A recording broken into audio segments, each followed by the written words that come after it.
Hello, everyone. My name is Dave, and I am here again today with a special edition of Push or Pass. I'm here joined by my friend Dan on the very first episode of what we're calling Booster Barrel Roll. Yes, that's right. Hi, everybody. Thanks for having me, Dave. Dan is a friend of mine that has gone back many, many years. One or two. One or two. Not... More than half our lives. More than half of our lives, because we're old now, apparently. Yeah. We're very old now. Hey, speak for yourself, sir. You're older than me. Yeah, As you love to bring weeks. out, you're older than me by a couple of weeks. But today, because we have breaking news, as opposed to yesterday's breaking news, which was breaking, X-Wing 2.0 has been announced and will be launching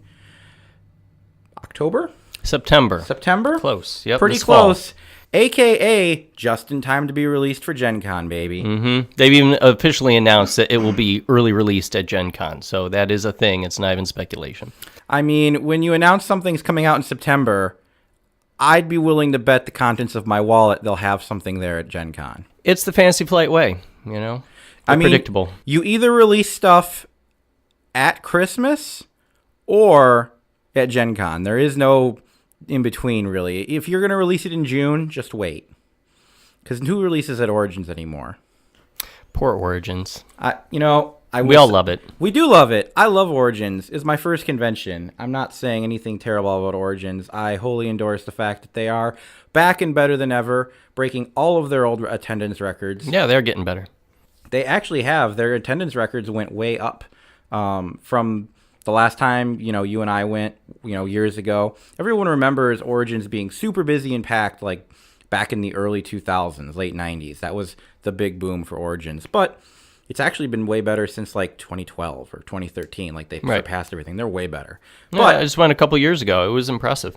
But that aside, they do run X-Wing there in small fashion. I don't know if it's Fantasy Flight effective. Last year, some tournaments. Yeah, last year it wasn't officially sanctioned by Fantasy Flight. It was more just fan-run events run by other companies, third parties. But the year before that, they did have nationals at Origins. So it has had official support before.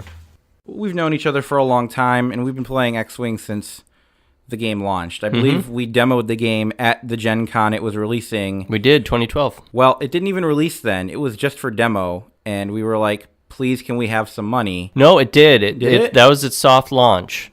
Yeah, they were selling core sets and Wave 1, and everybody went for the Y-Wings and the TIE Advanced because those weren't in the core set. And all they had left were TIE Fighters and X-Wings by the time we got to the store. And that was fine because really those were the better ships anyway. Yeah, I remember that now. Like they weren't releasing it in the stores for like another couple weeks or something. Yeah, it was a good month Yeah, it was like a month, and I remember like going over because the line was atrocious as it normally is for things like that. But it definitely. I remember looking at the guy demoing it and going, "Can I just give you some money for this? I don't want to wait over there." And he's like, "No, I can't do that. Of course I can't." So silly people and their ethics. Yeah, why can't I just buy the, starter set that's in front of me? But we've been playing X-Wing for a while, and I know you've been gaming for a while yourself. How long have you been gaming in the gaming world, just so everybody knows a little bit about your background? Yep, I've been tabletop gaming in one way or another for close to 20 years. I started with Pokemon when I was in high school, barely in high school. Started playing the Pokemon trading card game, and that was some fun times. And since then, I've dabbled in all kinds of other tabletop gaming, from board games to trying out some different card games like Versus and Magic a little bit. I've done a little HeroClix, which I understand is one of your main focuses on Push or Pass. Yes, it is. We are on a booster barrel roll today. But when I went to that Gen Con and I saw X-Wing, I really liked it. I had tried out things like Warhammer 40K before, and it didn't really grab me, but X-Wing did. So I jumped in with both feet right from the ground, right from the ground floor with X-Wing, and I kept up with it until about half a year ago. I mean, really over the last year, it's kind of gotten away from me a little bit, because I just didn't really like the direction the game was going. It felt a lot like X-Wing, and I don't know how educated your listeners will be on X-Wing. Maybe we'll get some vets in on this podcast, and maybe we'll have some people for whom this will be new. But X-Wing, the meta's really grown toward having just a couple of large ships on the board and piling them up with 1 million upgrade cards. And that's not where the game started. The game started with having, a little squadron of 3, 4, 5 fighters on the board and maybe an upgrade or 2 on each one, and then you go at it. And, of course, that was a little more basic when the game started out, and you're going to have a little feature creep and bloat as it goes along, but it got too much, I felt. So Fantasy Flight announced on May 1st from the World Championships being held at their headquarters in Minnesota that they're going to come out with the 2.0, as you said. And it's something that I remember you said a year ago they needed to do, and I did not disagree. Yeah, I definitely I definitely saw that coming at that point, because, we had been playing since 2012. I admittedly stopped playing at least a year and a half ago. Yeah. Even trying. You've still come back every once in a while for a game to throw some X-Wings on the table. But yeah, and I think it's fair to say I own a good chunk of the game. My primary faction that I wanted to play was Rebellion, but I did own most of the Empire stuff up until the TIE Interceptor pack, and that was like Wave 2. You bought Imperial stuff a little after that. A little bit. For a few waves after that. I bought a shuttle, but I definitely bought the first wave of Mercs. Yeah, the Scum and Villainy faction when they introduced that, which they are keeping in 2.0. Thank goodness. Mm-hmm. They are keeping Scum and Villainy. They are keeping, obviously, Rebellion and Empire. But they are splitting off, I heard, the Resistance and New Order factions from the Empire and the Rebellion, respectively. Yeah, so the way it worked in 1.0 was they started introducing some of the ships from the new movies, the new Star Wars movies like The Force Awakens. So you had the Resistance and the First Order, but they were still considered sub-factions, so you could fly Resistance ships with Rebellion ships, and that's fine. But with 2.0, they're going to be splitting those off into their own factions, and they won't even be there exactly at launch. They're actually going to be part of Wave 2. And people have been a little mixed on that, because there are not many ships in the Resistance and First Order factions, but I guess Fantasy Flight is really anticipating there being a lot more ships coming in coming movies, Well, you got to release the, the repainted A-Wing that was in 8, right? Yeah, well, here's the thing. They're not going to be reprinting the repaints that they have had previously. X-Wing has had a lot of reissues of ships that were had already been released, but with new paint jobs and with new cards to kind of hot fix the ships, buff them when they weren't good enough. So they actually said that they're not going to remake those paint jobs. They will be remaking each ship that's already been out. They're going to come out with them again in the 2.0 system. And it's my understanding that they're going to have some new upgrades in addition to the old ones. So, there will be something for new players to look forward to. Sure, you're going to be getting, TIE Interceptors again than they came out years ago, but they're going to have some new tricks. Now, the old players will not have to buy the new expansions to get the new cards, but of course there'll be something for them to buy because it's Fantasy Flight and it's capitalism. So they're going to, they're going to have kind of an upgrade set with each wave. A conversion kit. Yeah, they're going to have large conversion kits to launch the game and bring all the old players up to speed. New players don't need the conversion kits. They can just jump right in with the core set and, the reprints of Wave 1 ships with the new stuff. But the old players can get conversion kits where it's got new maneuver dials, new pilot cards, new upgrade cards that have all been reworked and tweaked to have better balance and be more streamlined. And those are going to be for every single ship within the faction that's been released. There is one exception, though. Oh, what is that exception? They are not going to have the fire spray in the Imperial faction anymore. Yeah. It's scum and villainy only now.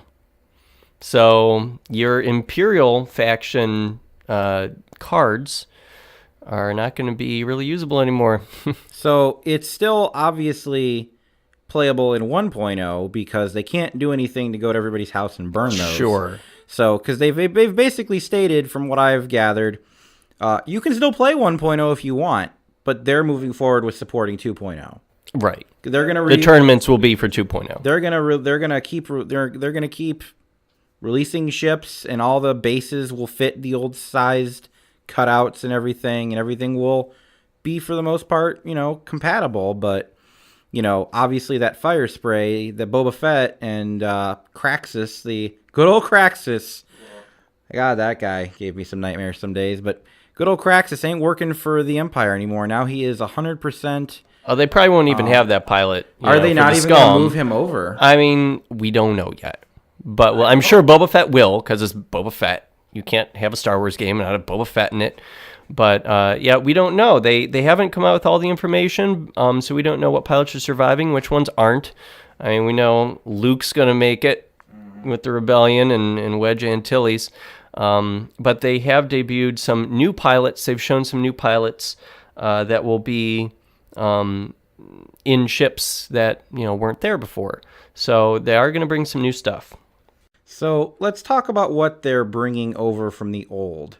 So they've got conversion kits that they're upgrading to upgrade all your old stuff, because obviously you're going to need new dials, new cards, new tokens and cardboard pieces for your right, because ships. They are changing some of the maneuver dials for the ships. Actually, quite a few of them are going to have tweaked maneuvers. Some of the older ships maneuver dials are even bigger than they were. They're fitting more on the dial. Yeah, I think they do, because they want to add to the older ships some of the maneuvers they've invented in later waves, like the Segner's Loop and the Talon Roll, and even the going in reverse maneuver, the stop maneuver. I believe X-Wings, one of the first ships in the game, obviously, they will be able to do Talon Rolls now. 3-speed Talon Rolls. Makes sense. Yeah. Now, an interesting thing, I know you want to talk about what's old that's being brought over, but one thing while we're on the subject of Talon Rolls, the way X-Wing worked before, when you would execute a Talon Roll, you'd kind of flip your ship around at the end of a 3-speed arc. Mm-hmm. And you could position it anywhere along the side of the base with the edge of the template. You could kind of slide it along and then place it exactly where you wanted to just barely get out of somebody's arc. Pretty much exactly how they did, barrel rolls with TIE fighters. You could barrel roll to the side. Right. Barrel roll, you could slide your base along anywhere you want along the template. You can't do that anymore with 2.0. Really? Now they have little hash marks at the exact center point on each side of each base. And there are hash marks down the center of all of the maneuver templates. So now when you do a barrel roll or a Talon roll, you have to line up that little hash mark in the center of the base with the little hash mark in the center of the maneuver template. Now, is that true also for barrel rolls? Yes, for both. So basically they're saying it was a little too easy to maneuver. Yeah, it was too easy to dodge arcs.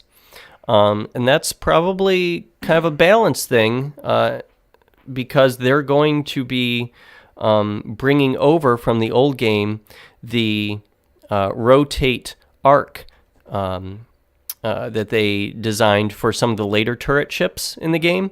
The way turrets worked for the uninitiated in the early part of X-Wing was you could just pick any direction from the ship and say, I want to shoot at that ship, and put your range ruler down and fire at them.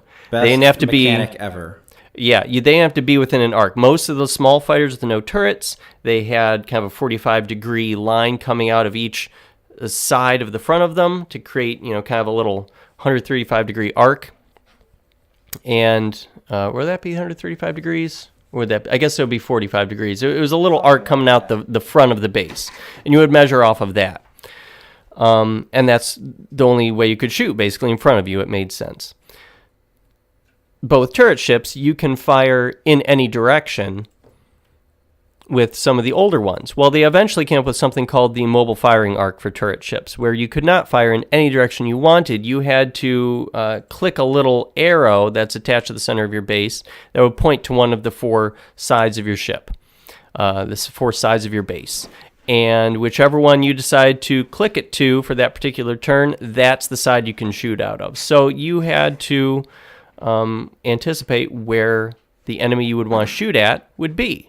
You know, it would bring some of the prediction skills back into X-Wing, because the game was just full of nothing but turret ships that could shoot in any direction. Are you saying that Clone War Millennium Falcons were amazing? You had the Clone Wars where you had, you know, Chewie and Lando flying around with double Millennium Falcons beating the piss out of everybody for at least a good 6 months? Yeah, that was a little hard to beat when you had a couple of tanks that could fire in every direction, and somebody comes at them with four little fighters that just shoot straight. That could be a little tough.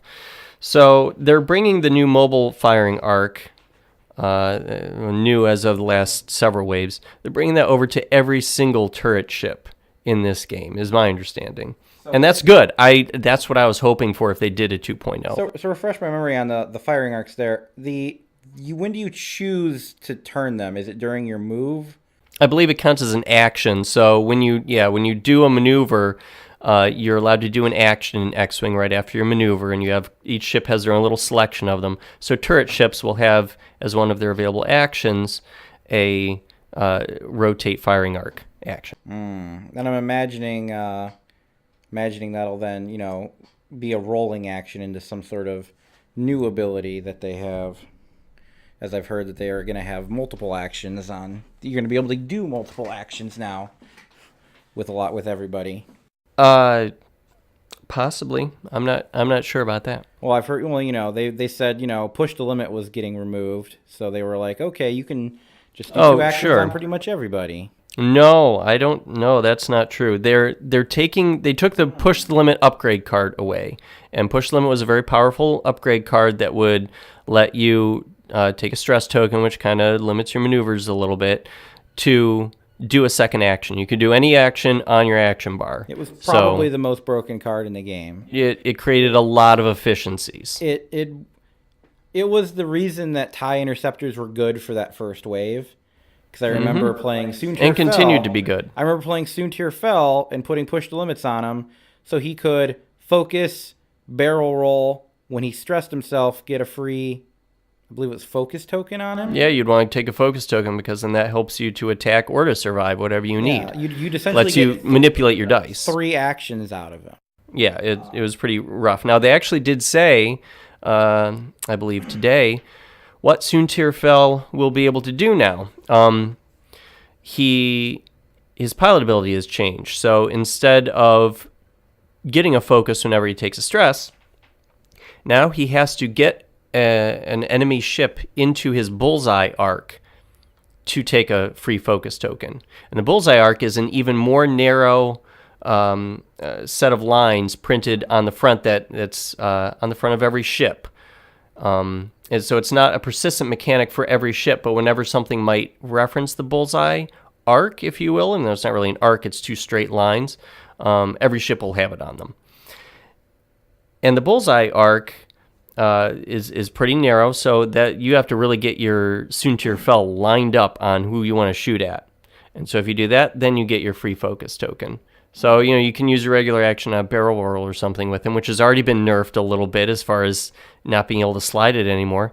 And then his ability will give you your 1 focus. So, yeah, there's no more taking push the limit to get a million free actions on any card that can take that type of an upgrade card, the Elite Pilot Talent. Yeah, there's a lot of broken things that could have been done with that card. I mean, there were...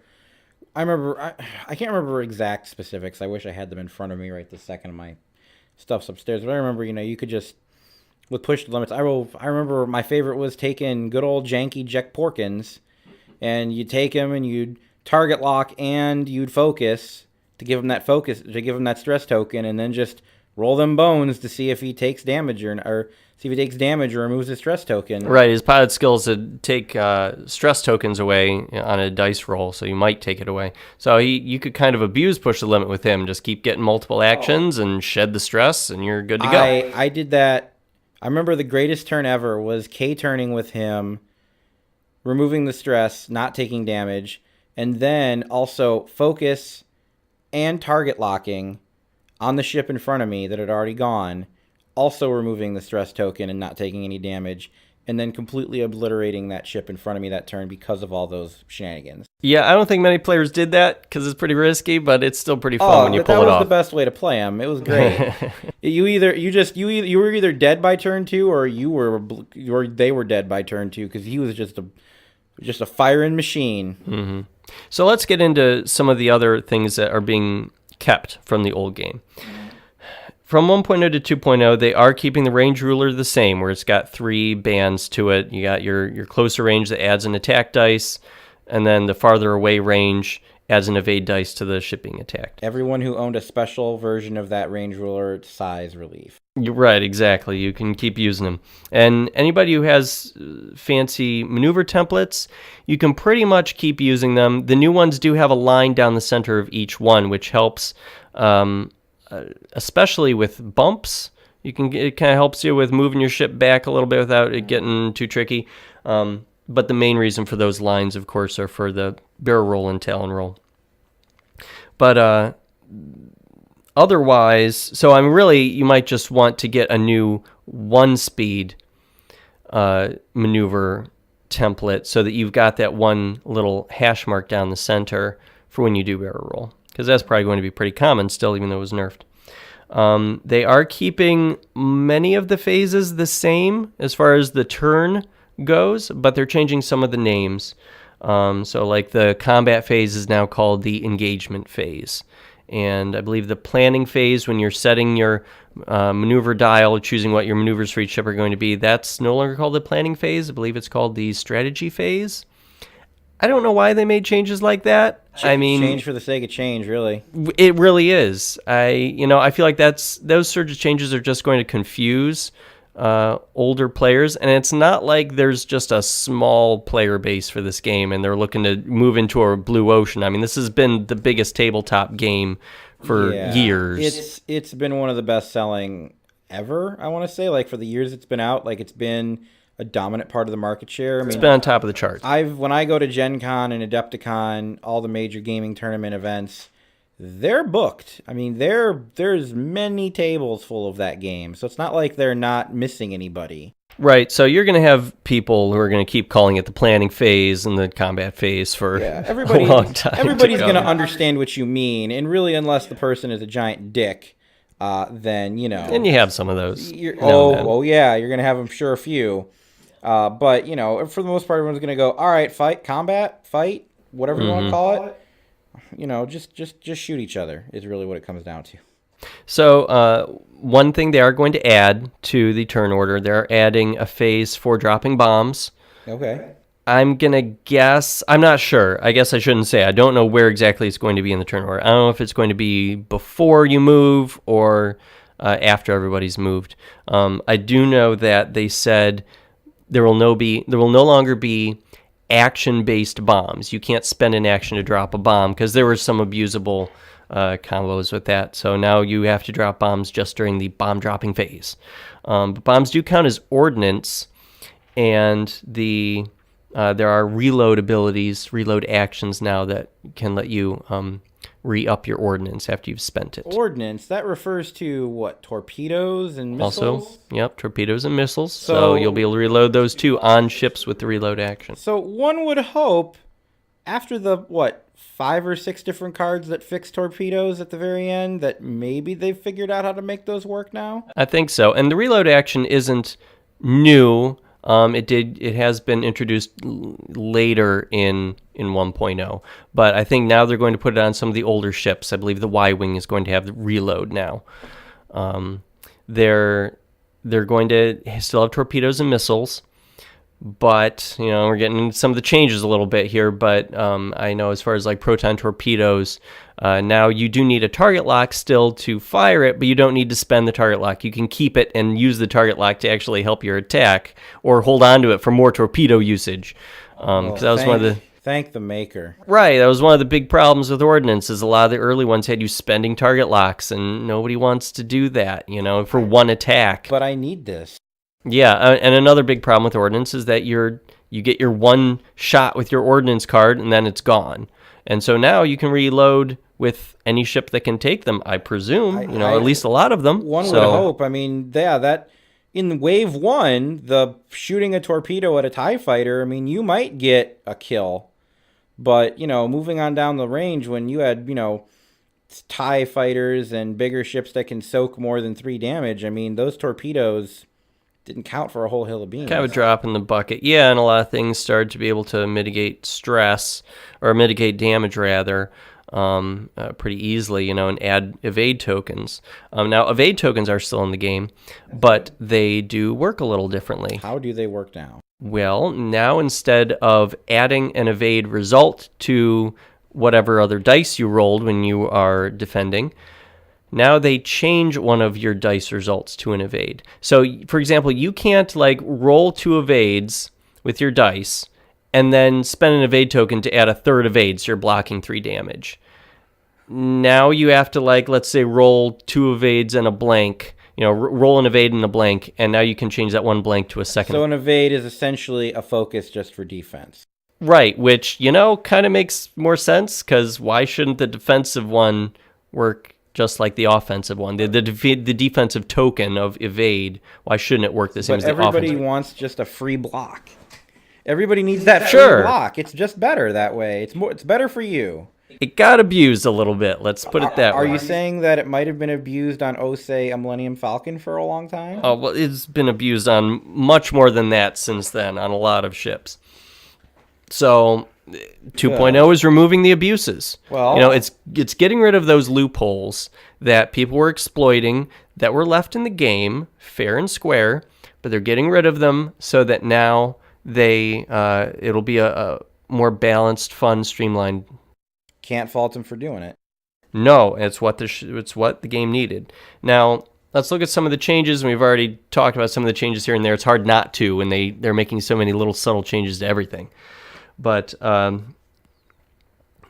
going to now have 200-point squads.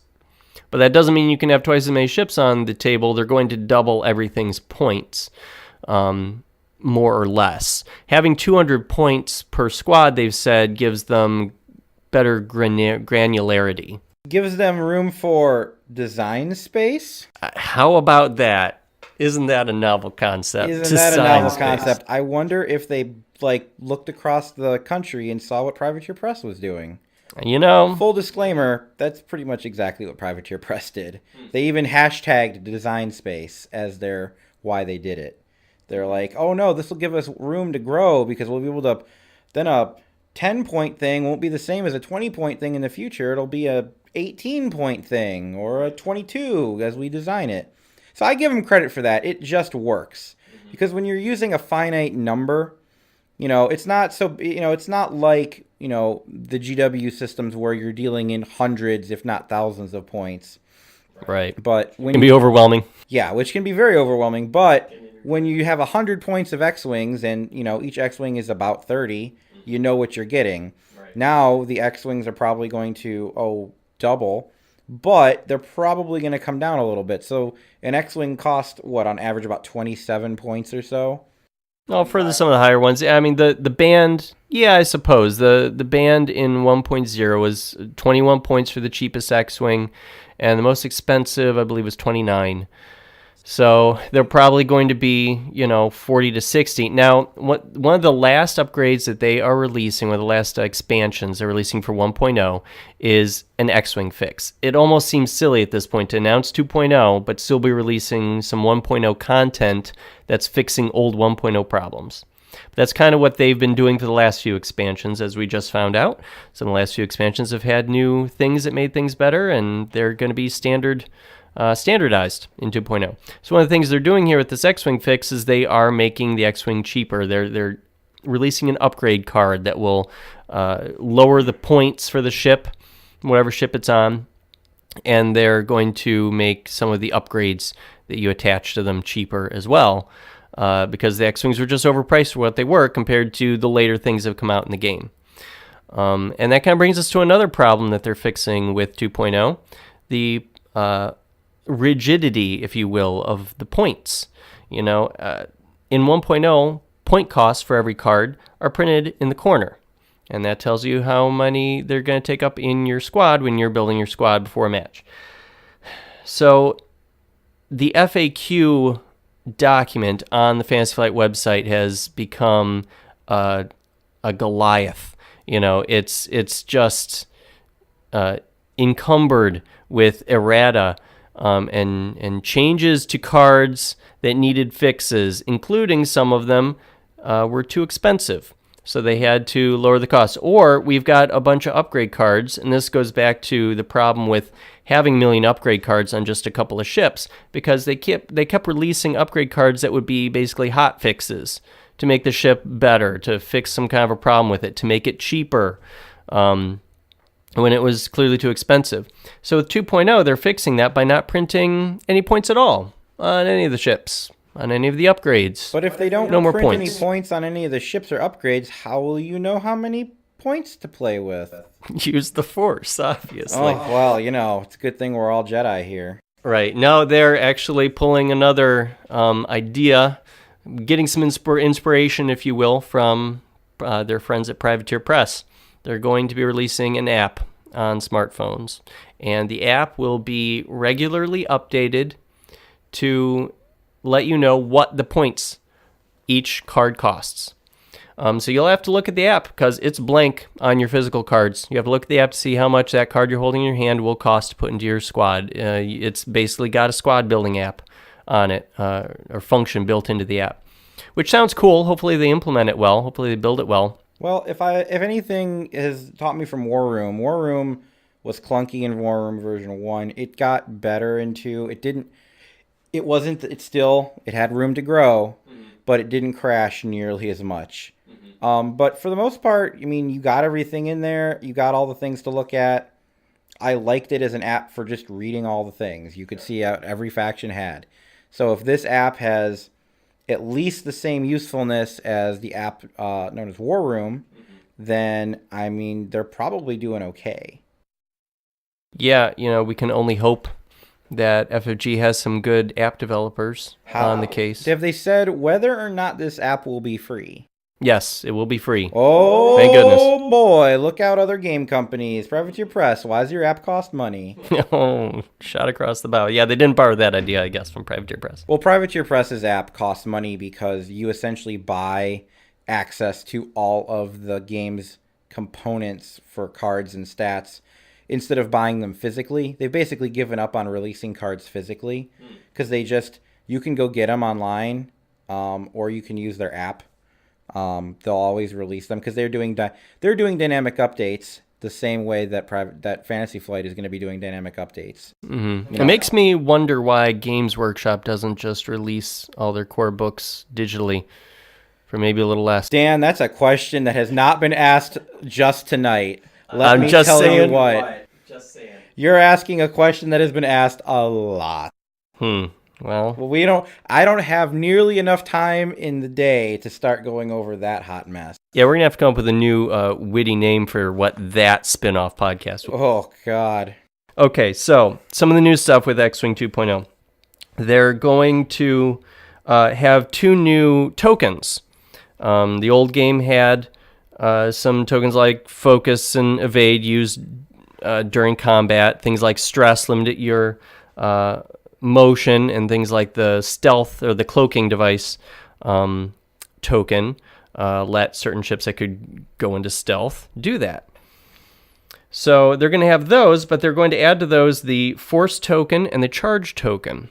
Force and Charge token? Yes, they're going to add Force powers to the game, and they sort of tried to do that thematically, with certain pilots who were supposed to be strong with the Force, they would have pilot abilities that seemed to, kind of give them special abilities. Well, yeah, Luke was able to change his defense dice pretty regularly. He was able to turn a focus into an evade just because he felt like it.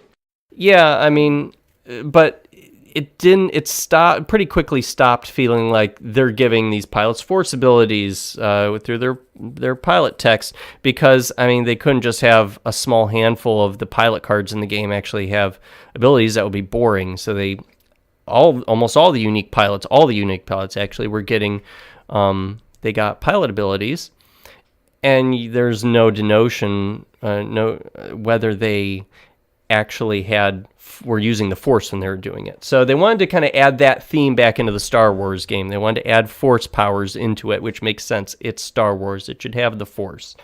So now certain cards will have the Force action, and they'll have like an ability printed on the card saying, spend a Force token and you can do a thing. I believe you were charged 1 Force token at the end of a turn. So it'll be probably not especially strong abilities, because you'll probably be able to keep doing them throughout the game. But yeah, so there'll be Force tokens. Charge tokens are kind of working like ammunition as well, but they're ammunition for non-Force-based things. Like you put charges down on upgrade cards that they only want you to be able to use a few times, like the R2-D2 upgrade, which was in the core set, I believe, for 1.0. He was either that or... It was that, or he was in, the Wave 1 X-Wing ship. So R2-D2 has been around since the beginning of the game. Now R2-D2 is very good because it gave you regenerating shields. You would do an easy maneuver, a green maneuver, technically on the maneuver dial, and you would get 1 shield restored. Best droid in the game. Yeah, well, too good, because there ended up being builds that were focused on regen, where, you'd be down to 2 ships left in the game, one on each side, and the ship with regen would take his R2-D2 and maybe a couple other abilities he could combo, and he'd go off onto the other side of the board for a few turns and just regen all of his shields back to full. And then he'd swing back around and come at the enemy, so now he's full power, and maybe that one remaining enemy ship has half his health gone and no way to regen. And it's like, welp. That kind of seemed like it needed a nerf. So they did. R2-D2 now can only be used 3 times per game. But how is he supposed to lock that motivator down? He can only do it so long before he needs to be oiled or something. I don't know. Oh, man. Yeah, he's got 3. I believe how it works is he's got 3 charge tokens, and you take 1 off each time you use him to regen a shield. Every time that card runs out of charges, they have to requisitely say, "I've lost R2." I know, you'd have to. Yeah, it's now a rule. Even more thematic, just like the Force stuff. It's supposed to be. Mm-hmm. If there's one thing this game is, it's completely cheeseball based. So you're just sitting there going, "Okay, what crazy bullshit am I gonna do now?" Well, hopefully they've removed some of that from this game. Hopefully they've made it a little more balanced. I like that change. Oh, it's fine. Yeah, I like limiting R2-D2. I like adding that extra ammunition component that they can use in a variety of ways, because it's just called charge, and its symbol is a little electricity symbol.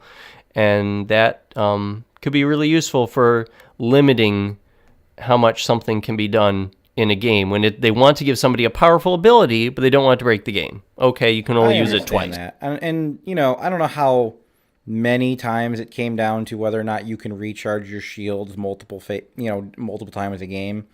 But 3 seems like pretty much, if you've used it more than 3 times, either something has gone horribly wrong or horribly right for your opponent.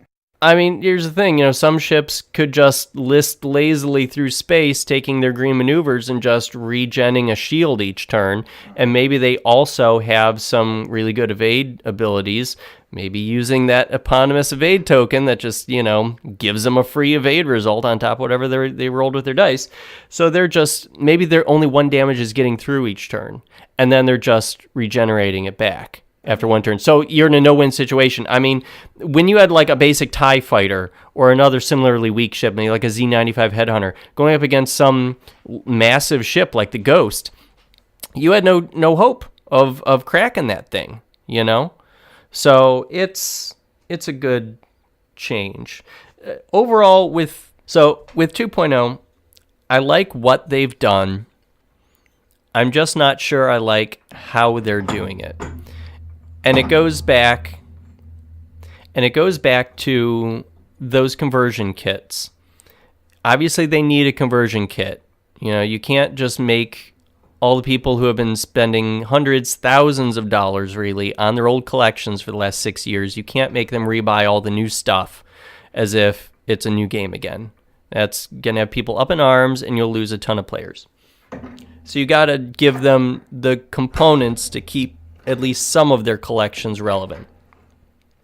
The problem, though, is the price with those conversion kits. They're $50 a piece per faction. So, yeah. So if you want to convert all of your rebel ships, just your rebel ships, that's 50 bones. If you want to convert your Imperial ships, that's another $50. All your scum and villainy, that's another 50. And really, it's not even all of your ships. Fantasy Flight is, I'm going to say they're cheaping out here. I don't know what the financials look like. Maybe they are selling it at cost. I can't believe they are, though. I mean, how much can cardboard and printed card stock really cost? Because that's all that's really in these things is new cardboard for their maneuver dials and bases, and then some card stock for the pilot and upgrade cards. I can't tell you because I don't know. That's not the business that I am in. But I will say that, I mean, things are pretty cheap to make in China. That's why they make it in China. That's why we have to wait for the slow boat coming from China. It's literally a thing that they say. It's on the boat. It's chug-a-lugging away. I don't know how much that shit costs, but sometimes I sit here and wonder because, a lot of companies make a lot of things and you go, why does this cost so much more? Yeah, I mean, they're not including enough of each ship to really convert a lot of people's squadrons. For example, here's what's in the Rebel Alliance conversion kit. Sure. You've got 3 A-Wings, which is fine, but you can have more than 3 A-Wings in a squad. I'm sure there are plenty of people who own more than 3 A-Wings because they liked running 5 A-Wing squadrons. Why not? And they're going to have to buy 2 conversion kits to have enough material to use all of the A-Wings they already own. Well, I mean, maybe the swarm ships are the they're the outlier. Maybe, I mean, obviously the main ship in the game is the X-Wing. I mean, obviously you have enough, they give you enough dials to do X-Wings, right? Oh, you'd think, you'd hope, right? It's the namesake of the game. Please, it's called X-Wing. Exactly. So how many do you get? You get 2 X-Wing maneuver dials in a conversion kit. Bruh. Do you know how many X-Wings everybody owns? It's more than 2. I think I own at least 6. Right. I mean, especially with how often Fantasy Flight has released new X-Wings here and there to fix them up or whatever, give them new paint jobs. Everybody owns at least 4 of these things because that was the, prior to the upcoming fix, that's how many you could fit into a squad. You could get 4 X-Wings on the table maximum. Most people had 4. And now you can have 5 with the new point cost reduction. Sure. And now they're giving you 2.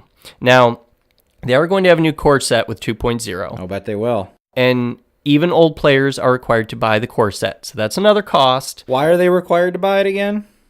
Because Fantasy Flight loves money. But besides that, they are going to have a new damage deck, of course. They're going to have, which is going, by that way, it's going to have fewer direct hits in the deck. Okay. It will have 5 instead of 7. Damage deck is the thing that's basically been the one static changer over the years. Yeah, they've changed it a couple times now. So there's going to be a new damage deck. They want you to get the new maneuver templates with the hash running down the middle. They want you to get the new rule book. I guess that makes sense too, even though, I mean, you could just read the PDF online. They're going to put it online. Well, every company now is essentially, well, I shouldn't say every company now. Every company that knows better, and by knows better, I mean all the companies I like give away the rules for free. Privateer Press, Steamforged Games, you can download them. You can buy the book if you want. They'll release you a book. But, hey, if you want to get into our game, read our rule book. See if you like what you see. Then please buy our models. Well, to Fantasy Flight's credit, you buy a core set, you're going to get one X-Wing. It's going to be like the old core set. You get one X-Wing, 2 TIE Fighters. So you'll have your one X-Wing. You buy a conversion kit, you'll have 2 more. So if you want to run 5 X-Wings, yes, you will have to buy 2 conversion kits. Thankfully, you won't have to buy 3 because you'll have that 5th X-Wing from the core set. But I mean, these numbers practically seem like they are trying to force people to buy 2 of them each. I mean, they've got 2 B-Wings in here. They've got 2 Y-Wings. You can run more than 2 of those in on the table. They've got 4 Z95 Headhunters. That sounds nice. That's except the cheap ship. Right, that's the cheapest ship in the game. You can run, 8 of them on the table at once. And I'm sure somebody out there is playing 8 of them. Yeah, because why not? Somebody at least owns 8 of them, I imagine. Someone somewhere. But so what you're saying is that, we're going to be able to play 5 X-Wings in the new edition, but the conversion kit will only cover 2. Mm-hmm. So I'm going to have to buy the core set. 2 conversion kits and a core set just to get enough conversion kits to play the X-Wings that I already own? Yeah, if you want to run more than 3. It's even obvious when you look at the Imperial conversion kit. They've only got 4 TIE Fighter maneuver dials in there, and probably only enough pilot cards, generic pilot cards. So they included 4. Yeah, and TIE Fighter is the eponymous swarm ship in X-Wing. It is the ship that exists only to just dump a huge pile of them onto the table. I believe the original winning army was, here's a pile of TIE Fighters. It was. That was the. I mean, it was wave 1. There wasn't much to really go with. It was right, but it dominated the meta Runner at the time. And a bunch of other ones. Right, but it dominated the meta at the time. And you're running at least 6 of them. Even back when people were running the named TIE Fighter Squadron, it was the 6 of the named ones from the first set. Right. Your standard Howl Runner swarm is Howl Runner with 6, jabroni TIE Fighters. So you got 7 of them on the table. So, yeah, I mean, just looking at that stat, the fact that they have 4 in the conversion kit just tells you right there, Fantasy Flight expects you to buy 2 of each. So with 3 factions, that's 6 conversion kits times $50. I'm not great at math, but I'm pretty sure that's $300 plus the $40 core set. That's a lot of cheddar. Yeah, I mean, you could buy into other games for that price. You sure could. Or, make a car payment.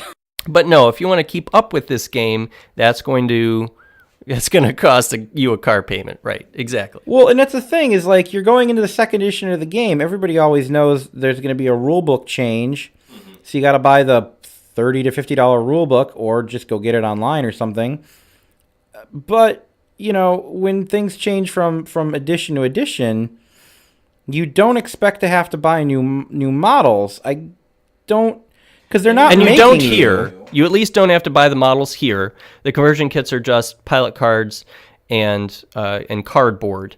But I find it ridiculous that they are giving you so little for such a high price. I understand that Disney has probably got a high asking price for the Star Wars license, but wow, is it that high? I really think Fantasy Flight should have cut this a little closer to cost and given us enough cardboard and pilot cards in these boxes to cover all the number of ships that you could possibly have on the board if you just filled the board with just that one type of ship. For example, having 5 X-Wings on the board or 8 TIE Fighters. You should have that many of each ship in the box. Yeah, that would seem to make sense because that would cover exactly what you're playing. Yeah. Does that make too much sense? Am I crazy? No, you're bringing a little bit of logic to the table, but sometimes logic escapes game companies. Not every money does it. Every game company, they're not there just to make us feel good. And I understand that. They need to make $1, and I get that. But I mean, they have a pretty big task ahead of them of bringing a large player base along for the ride into a new version of this game. And it's going to require a pretty big outlay of money. So I think it's in their interest to make that outlay of money as low as possible, relative to cost. so that people aren't alienated. Because when people start looking at this and they realize, oh, if I want to play with all my ships still, it's going to cost me $340, they're just going to say, no, I give up. Yeah, I mean, there's a lot of people I know that, are playing this game, and they're playing it on a budget. I mean, I wouldn't say that I was never not able to buy the new ships, but I know a lot of people that were like, I own what I own, and I don't need that ship, so I'm not buying it. Well, and me too, and that's part of why I dropped out of the game a little bit over the last year. I've kind of stepped away from it is because of money. I just money's been a little tighter. Bills go up a little bit, and you haven't gotten a raise in a while, so all of a sudden you got to start cutting out some of the things you don't need as much. Those real world concerns hitting home. Right, and Fantasy Flight releases a lot of stuff for X-Wing, and on the one hand that's cool, it's exciting. On the other hand, it's expensive. And it's about to get more expensive because not only will there be conversion kits, but they'll be re-releasing the ships they already have, but with the new 2.0 cards and whatnot. Can't fault them. They don't want to keep selling the old product. They want the new stuff out there so people buy the new stuff. Yeah, I mean, it's still kind of the old stuff because it's the old ships, but they're going to have some new tricks to give people a reason to look forward to keep engaging with the brand. I get that. Sure. If they're the new players, whoever they may be, are going to want to just jump right in and buy the new ship. Yeah, they want to try to get new players in with this too, and that's fine. That's good. That makes sense. But they're upping the cost for the expansion. Wait, but they were a reasonable $15 before. They were for your small ships, for your just kind of your smallest. Your X-Wing. Yeah, your X-Wing and your TIE Fighter. They cost $14.95. They're $15. Sure. Now they are going to be $20. They'll be $19.95. Bruh. And I mean, okay, $5 more, whatever. Well, when you've got an expansion, yeah, it adds up. When you've got an expansion of 4 of these ships, or maybe you want to run several of a particular kind of ship, all of a sudden you're dropping $80, $100 instead of 60. $5 isn't a lot of dollars until you add $5 multiple times. Yeah. The maths don't lie. They really don't. So I foresee them having some problems with that. I mean, I've already seen on the internet people saying, I'm done. This is too expensive. This is crazy. I don't disagree with the people who have said that, because I guarantee you there are going to be a lot of people who don't have a lot of extra income. Mm-hmm. I mean, gamers spread up, take a wide swath of the land when it comes to guys playing with everything and all the fancy trimmings to, I've got my army in a shoebox and this is how I'm doing this. I've been playing the same stuff for the past 2 years and I'm not buying anything else. Mm-hmm. And especially with, okay, they want us to buy a core set. I get it. Everybody bought the new core set that came out a few years ago. Yeah, the Force Awakens. Force Awakens. Everybody bought that. And I understand there's a new one. You can get the new rulebook tokens. Yeah, yippee. $40, I don't think anybody was going to shake a stick at. They're like, okay, the price of entry is $40. Nobody was too mad about that. Yeah. Oh, there's a way. How are we going to play our old ships? Because, there's cardboard and tokens and cards. Whereas in, things like other games, to go back to the well of, GW, they don't have that. They have a rule book and a codex. They don't have individual cards out. They don't have special maneuver templates or dice. They just have a tape measure. You put beads or markers out for certain things, and you don't really have a lot of speciality in their bases. You don't mark anything, nothing special. You've bought your models and there they are. And when they upgrade, right, the model of the Space Marine for the most part has not changed in 20 years. Right. Well, Fantasy Flight is the master of millions of chits, of lots of little doodads that you've got all over the board, and damn if they don't want to sell them to you. Fantasy Flight loves to sell you a box full of cardboard. Yeah. That's what they do. A Fantasy Flight game is nothing but heavy, if it's not anything else. Yeah, which makes for more interesting, engaging, complex games on the one end, and then the other end, it makes for more expensive games. Sure, it's the double-edged sword. I mean, you want stuff that you can have, things that are markers of the same variety. So, you have, your focus and evade tokens instead of just throwing beads on things. You're not just marking damage with dice on everything, on 6-sided dice. You're using their special bits, as it were. They've already sold, hundreds of thousands of players on, their D8 system, which a lot of people, even to this day, don't like how Fantasy Flight, changed the dice mechanics of having special dice for every one of their games. But you know what? It works just fine once you get used to it. But at some point, it's like, oh, okay, so we're going to have to convert everything. Well, how are we going to do that? My original idea years ago was, well, if they want to convert everything to Mark II, an easy way to do that to keep costs down, as lame as it sounds, would have been would be printable and peelable sticker sheets that we would essentially peel off of sticker press and, slap it onto your cardboard. So it's very thin. It's not going to take up a lot of space. That way you could still, turn your maneuver dial or put the piece in the base. Now, do you really expect Fantasy Flight to pass that cost savings on to the consumer? I mean, really? I'm not saying anything. I am not doing the slander or libel, but I'm saying... Hope springs eternal, but come on. Sure. There's not a lot of... Let's just say what we're all thinking here. They're going to make a few dollars.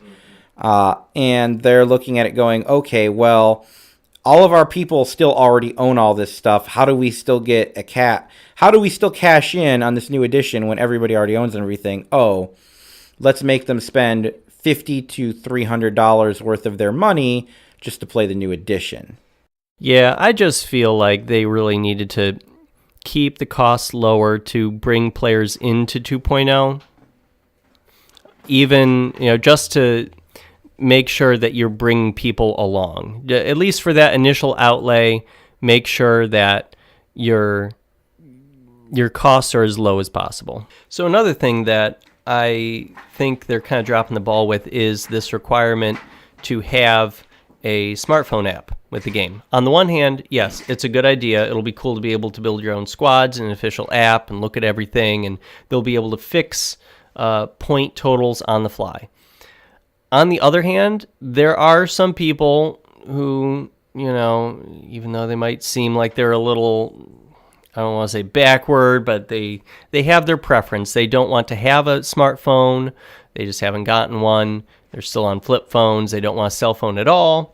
And I've seen some people who are angry about how they're going to need to have this app to build their squads for tournaments. Well, you don't have to have a smartphone. You just need an iPad. Sure, but that's another device. You need a device. Now, I think they're going to have a way to access the stuff on the website. There'll be a web page, and you can print things off. But so I'm sure they'll try to be as accommodating as possible.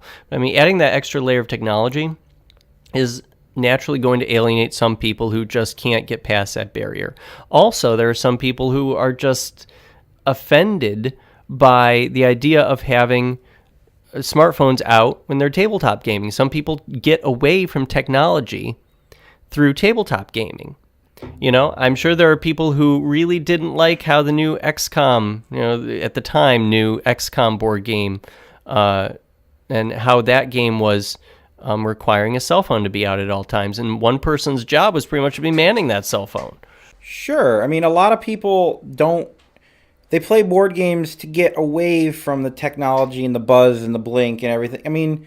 When I'm playing board games with my friends, phones are great because they're funny and they bring you funny things and funny pictures. Everybody loves cat pictures. Yeah, everybody, wants a good raffle now and then. But, when we're playing a board game, pay attention. We're playing this, you're getting immersed, or at least you're hopefully you're either doing one of two things playing board games. You're having a fuck ton of fun, or you're being super immersed in some sort of crazy fantasy adventure of some kind. And, you're not there to play a cell phone mobile game. You're there to play, whatever board game you're playing at the time. Twilight Imperium, or Star Trek Ascendancy, or Arkham Horror, whatever, And I'm sure that you're not going to have to have this. You're not going to have the cell phone app out at all times while you're in the middle of a game or whatever. But it's going to be a component that'll be married to the game now. Sure. And some people just don't like that from a philosophical standpoint. Because you're going to have your cards, but you're not going to have, anything that's errated on them. You might have to reference it multiple times. everybody knows the stat line of an X-Wing, but, you know, if there's a special ability on it or there's a couple cards on it that make things work. From what I understand, they want to keep any printed text the same. They don't want to errata text. They'll probably end up doing it because, you know, so everything is inevitable, but I'm sure they want to try as hard as possible not to do that. But they're not just going to be updating the point totals for cards on the app. They're also going to maintain what upgrade slots will be on each ship. That will only be on the app. That's not printed on the cards anymore. That's always been printed on each card in 1.0 of X-Wing. But as time went on, they kept releasing hot fixes in the form of new upgrade cards for these ships that would add or take away upgrade slots for these ships in an attempt to balance them. And that got really confusing. And that was part of you've got 20 upgrades on one ship. Half of them are just fixing the damn thing from the way it released. Yeah, they're modifications that add an ability, or they're a modification that add a slot, and then that slot gets used to put two more cards on. It's like you take the missile slot, and it's technically a missile card, but it's actually just taking up the slot you would have had a missile in, and it's going to take 2 off the cost of your ship. It's a whole big thing. And then when you're looking at your opponent's squad across the table, and you're trying to wrap your mind around it in the 2 minutes before your round starts in your tournament, I mean, you're trying to look at all these cards, and either you memorize the 600 some cards that they have released for X-Wing so far, 600 plus, and you commit them all to memory and how their interactions are, which I'm sure there are people who do that. Some of us have lives and can't quite wrap their heads around every single card that comes out. Not anymore. There's just too many. Yeah, that's a lot. It's a lot of cards. It was easy to do it in Wave 2 and 3 when there weren't that many things out. You'd go, okay, what's on?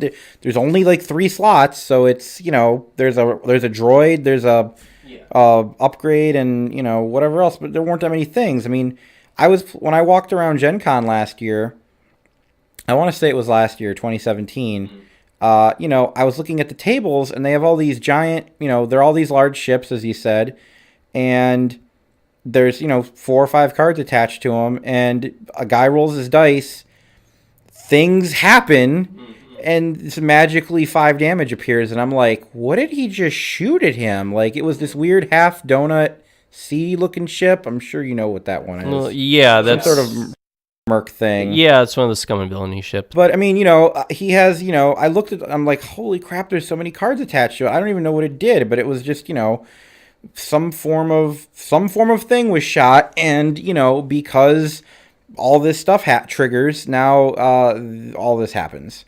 You know, it's a far flung from the day of, I got 3 dice, I roll, take 3 hits. Yeah, so I mean, it's gonna be better in that respect, because now all those hot fixes will be happening on the app, and you'll be getting your upgrades removed or added to ships dynamically, and the point costs will be changing dynamically. And they said they're not just going to do it willy-nilly, like you're going to have to check the app every day to see if your squad is legal today. They're going to release them on regular intervals. They're going to announce them. It'll basically be like when they release new FAQs, and they do that about once every 3 or 4 months. Yeah. So that'll probably be how often they update the app as well. And the good thing was, with a lot of those cards, from what I've gathered, that a lot of those cards that were fixes or band-aids are just going to be rules that are baked into a lot of these things now. Like, okay, we've fixed ordnance 6 times, now torpedoes just work like this. Yep. Like the cloaking device that's for the TIE Phantom, it can go into stealth. That's just written on the card now. That's a baked-in ability. You don't need to have another stupid upgrade card. You don't need to have the stealth device on the Phantom. The Phantom is the stealth guy. It is stealthy. Right. You know, I'm sure proton torpedoes will have one of the many Band-Aids, or several of the many Band-Aids, just baked right into the proton torpedo card. You shrug at me, but for the people who can't see, Dan just shrugged at me. I got nothing to that. I mean, I think they fixed the proton torpedo just in how they've reworded it, and the fact that it's going to be on a ship that will have the reload action that will.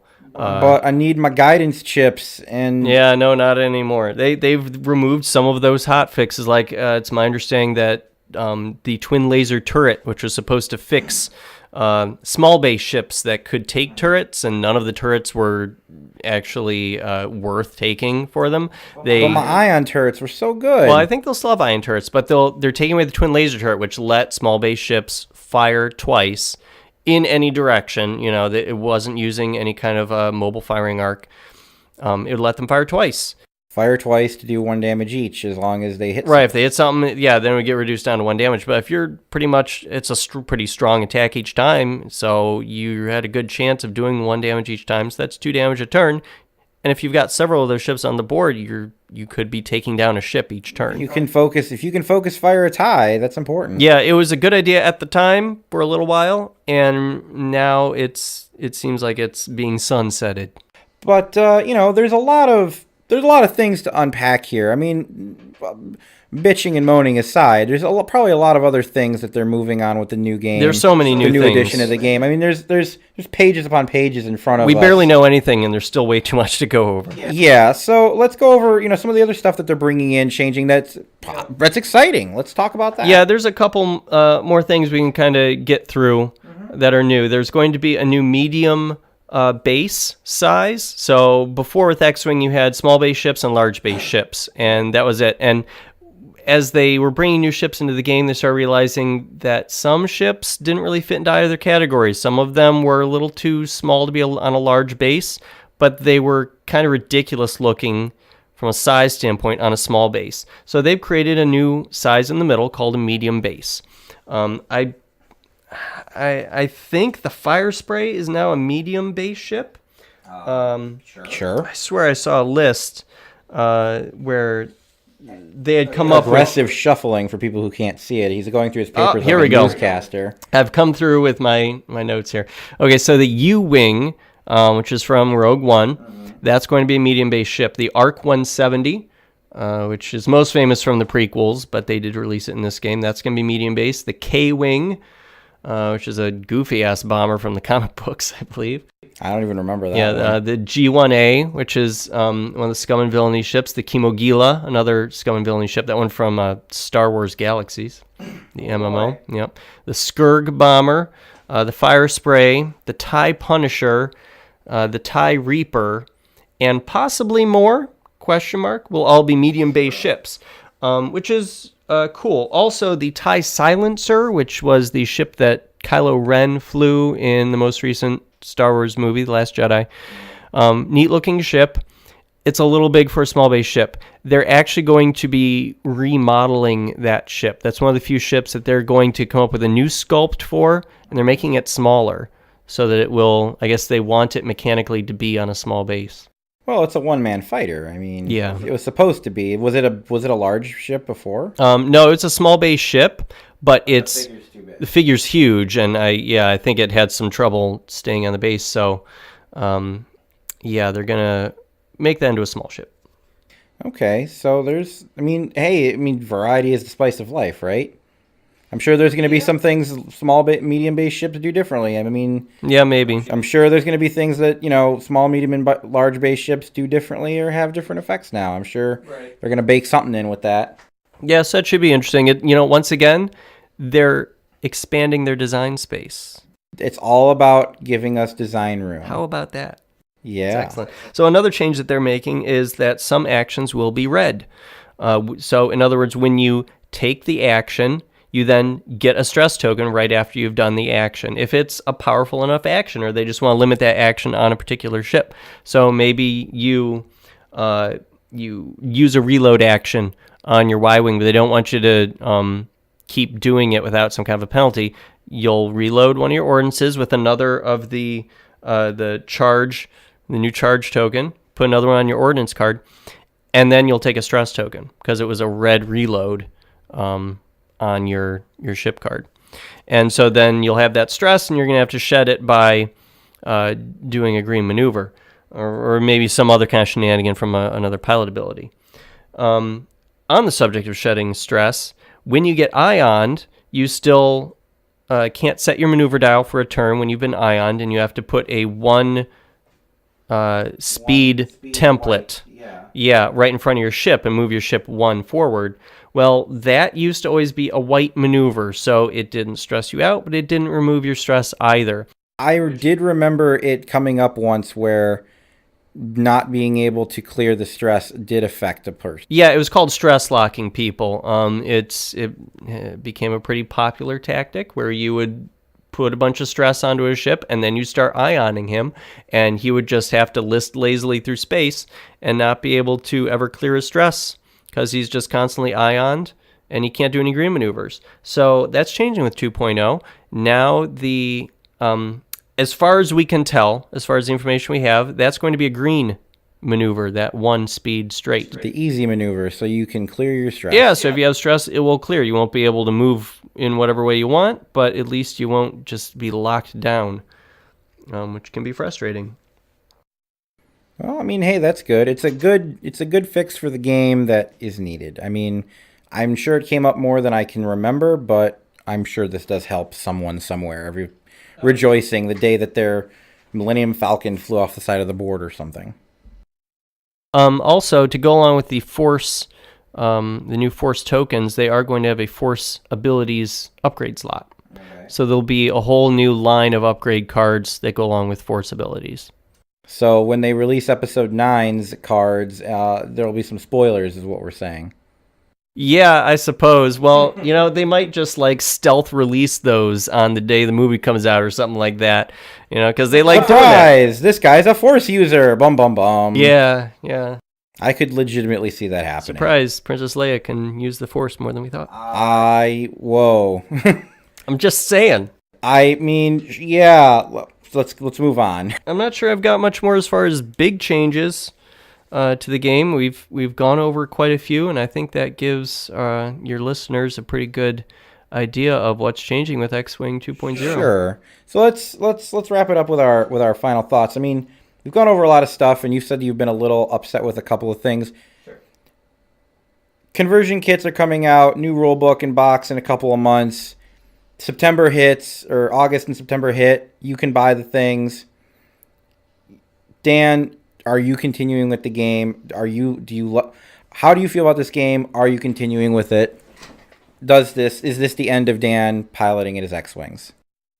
No, I think it might actually bring me back at the end of the day. It's going to have to be a slow process because of the cost. I might have to just go with half a faction to start with, and then ask Santa for a couple other factions maybe for Christmas.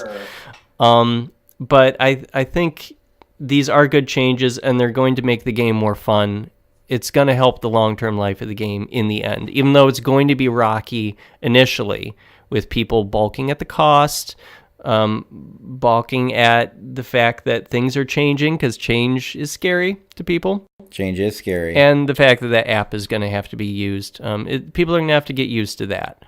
So I think it'll be rocky initially, but the game's going to have new life in it going forward. And, good for Fantasy Flight that they finally did this.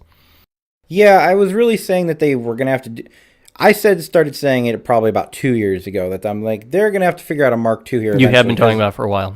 I mean, it's been at least 2 years, because I remember when I was playing War Machine, we were talking about when are they coming out with Mark III, and then they were like, Mark III's coming, and Mark III hit, and to say that this isn't deja vu for a lot of reasons is not untrue. I mean, Mark III had some speed bumps. Oh, really? It needed to learn how to walk.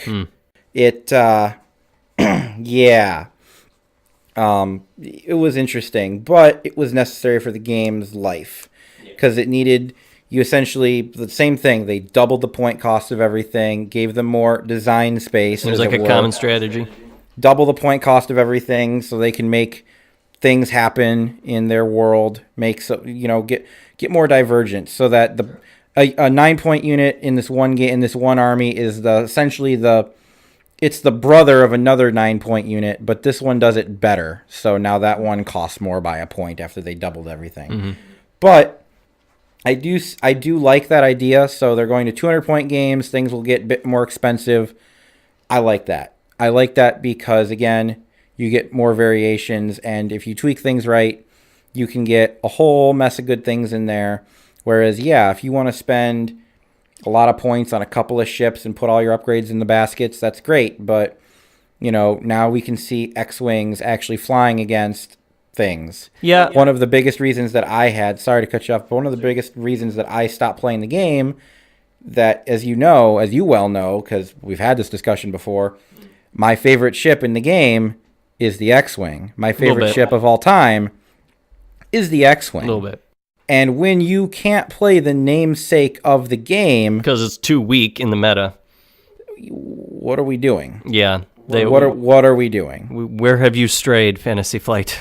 Yeah, that's what pissed me off. When I brought my 3 X-Wing squad to League the one day, and, it doesn't do anything, and the guy looks across from me and goes, "Why are you playing X-Wings? Those are the worst." Yeah, like, we're playing X-Wing, generally. We're playing X-Wing the game. Why can't I play X-Wings? Yeah. I mean, if this lets me play X-Wings again, that's fantastic, because I've played a lot of games in tournaments, and I've played this game in tournaments, but I like this game as a non-tournament game. I know a lot of people love it in tournaments, and if I've gone to a lot of tournaments. I've enjoyed it. And hey, don't let me stop you from enjoying it. I mean, there's lots of nights we've tested up at League Night where it's like, I'm going to a tournament I'm going to regionals this weekend or a store championship. Got to practice. I get that. I fully understand it. I've helped plenty of people do that. But I like it as a funsy game. But when, it's basically you have to agree with your buddy to, okay, I'm going to bring X-Wings and you're going to bring not bullshit. Yeah, we're both going to have to decide to bring funsy lists instead of our A game, because the A game for X-Wing became something that wasn't really as fun. Two very different things. So I'm hoping that 2.0 is going to fix a lot of that. Some of the combos are going to be gone. Turret ships should require a lot more skill and be less broken, essentially, in the meta. And, things like the stress locking with Ion is going to be gone. So, and then the fact that there's just not going to be a million upgrades. Hopefully they won't let it get to another point where upgrades are just piled onto a card, and it's just going to make me go cross-eyed looking at it from across the table. Yeah, that never felt good when you're like, what does this ship do? Well, let me explain it to you. Yeah, do we have 5 minutes? Oh, no, round starting. Let me tell you the story of this random schmuck. But I think it's good for the game, having an app. I understand why people don't like it. I can tell you right now that I use apps for a lot of games. I mean, War Room is one of the games that I use it for. I also use a couple of the different apps for Guild Ball. Sure. They have apps for that, for looking up cards and downloading updates. They're not sponsored by Steamforged. They're private apps. You can download them. They're free. Some people also don't want to load up their phone with another app, like they're running out of space or they're concerned about space. Yeah, right. Yeah. But I use apps for Guild Ball to look up cards, and especially for using like a clock timer. But it's helpful. I get it. I get why people don't want to use it. I understand both sides of the coin. I think it'll be nice, especially if I can put my squad into my squad builder, put it on my tablet on the side of the board, and just have it display all my stuff. I don't actually then need cards. I can just set a tablet down on its little portrait stand, and I can set it on the edge of the table, and everyone can see it. I can just click on it, hopefully, and this is wishful thinking, because I know how difficult app development is in this workaday world. But, it's 2018. I should be able to just go into display mode and have all of my ships listed, and I can just press on each card and have it pop to the forefront so you can see how it works. And if they do that, this will be even better, and I think people will be even happier, hopefully. Yeah, and I know that's, here's our hopes and dreams in lights, but I hope that you can do that. I understand they want to sell you tokens and dice bags and everything, and I got no problems rolling dice and putting tokens next to things.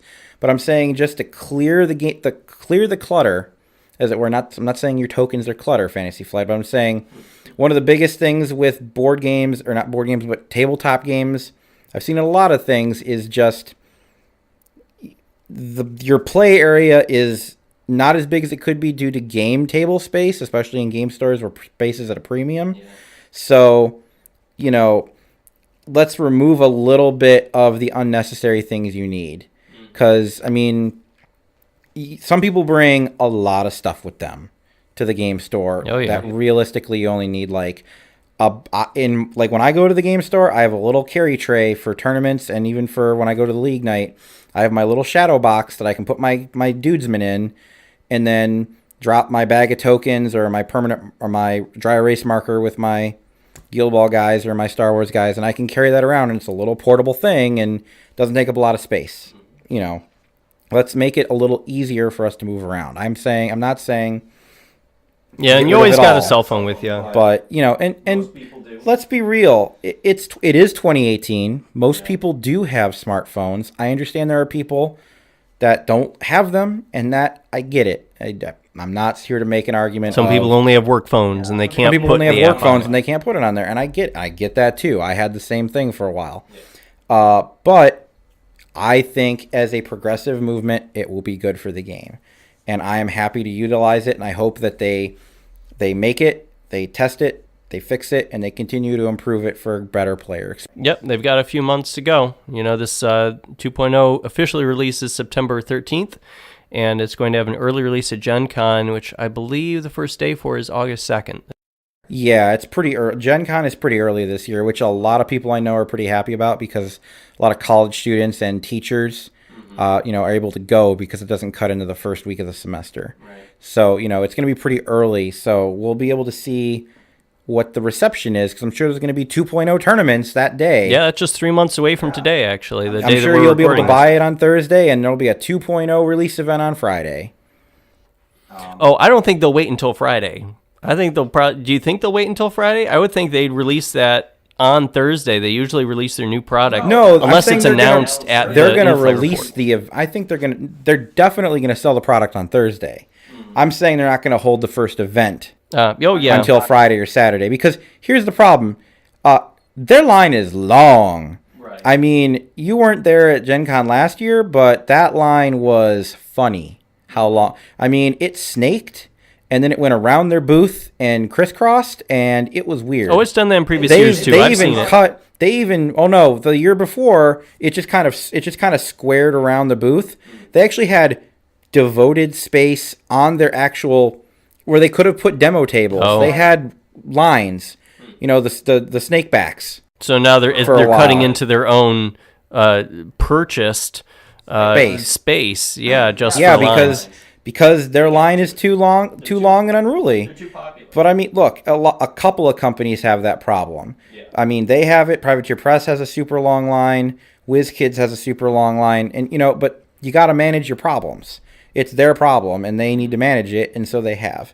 But that line, I mean, on Thursday, I'm not waiting in that line. I got other things to look at. I'm not running to the line just so I can get there and wait 2 hours. If I'm going to wait 2 hours, I'm going to go to Cedar Point and ride the Millennium Force. I'm not going to wait 2 hours to go shopping. Yeah, there you go. But yeah, I'm gonna look forward. I look forward to it. Yeah, that price is steep. The conversion kit cost price is steep. Get a second job. Start saving your pennies. I mean, I have a pretty good job, and that's expensive enough. Like, I've been working a long time. I mean, I'm only 33, but I've had a job now for a long time in my life, and I understand the value of $1 pretty decently. And spending $100 to make my Rebels playable is a lot of money. That's all I'm saying. I'm not saying that I haven't spent $100 pretty easily or pissed it away at a bar. I'm saying is expensive. Mm-hmm. It is more than a few bucks. But that being said, I will probably throw some change at it. Well, pick one up for me while you're there. I will use whatever discounts and points and anything I have at my local game stores to get me a couple of them things. Is probably what will happen. I will definitely give it the old college try because I love Star Wars and I like X-Wing. And now that they're embracing change and moving forward, let's give this another go, shall we? Sounds good. We'll get back to boosting and barrel rolling, huh? Yeah, I look forward to it, and I hear X-Wings might even be able to do that soon. Yeah, they They indeed will. I believe they're adding barrel rolls to the X-Wing ship, and it could never do that. That's super fancy. Fantastic. Yeah.